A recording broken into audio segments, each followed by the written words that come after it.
Boquito, waar je met agentjes zit praten. Fucking veel swag, man. Shout out Boquito, swag.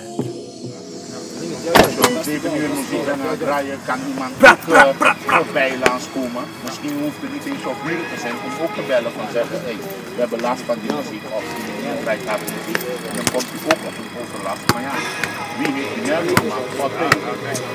Snap je wat ik bedoel? Jan kan met dingetjes sluiten. Kijk, dit is zo'n allemaal is voor overlast.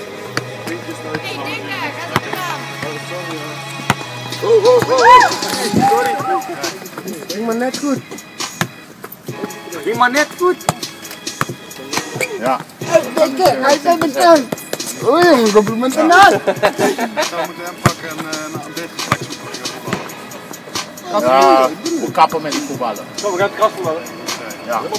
De gras maken. Zolang de bal niet op de straat komt. Oké, jongens, zorgen dat die bal niet op de straat komen. Jongens! Oké, voor de rest mogen we hier blijven staan. Als wij onze eigen gedragen. Als er geen overlast veroorzaakt wordt, hè? Oké. We doen onze best en God doet de rest. Ja, maar als een collega van mij een beetje project om dat er wel overlast is, dan zeg ik ook gaan. Ja, over rommel gesproken. Ik heb net drink gehaald bij de benzinepomp en die tas, ziet u, er zijn 3 parkeerwachters ook straks hier gekomen en kijk eens daar.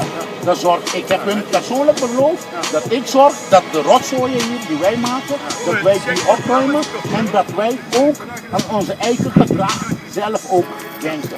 Want u kan mijn gedrag niet veranderen, alleen ik kan... Dat je rommel maakt. Ja. Ik zeg dat dat ook overlast kan zijn, hè? Ja, maar daarom zeg ik u, er zijn 3 parkeerwachters ook hier straks geweest. En ik heb hen gezegd dat Boquito zorgt dat hier ook schoon is en dat het geen overlast is. En bij deze, wij doen onze best en God doet de rest. En ik hoop dat u echt niet, omdat het mooi weer is, dat u straks weer voor de tweede keer moet komen. Nee, dat hoop ik. Ja, Ja? is goed. Ik wens u een fijne dag verder. Dan heb je van ons ook gedaan. Is goed. Goed.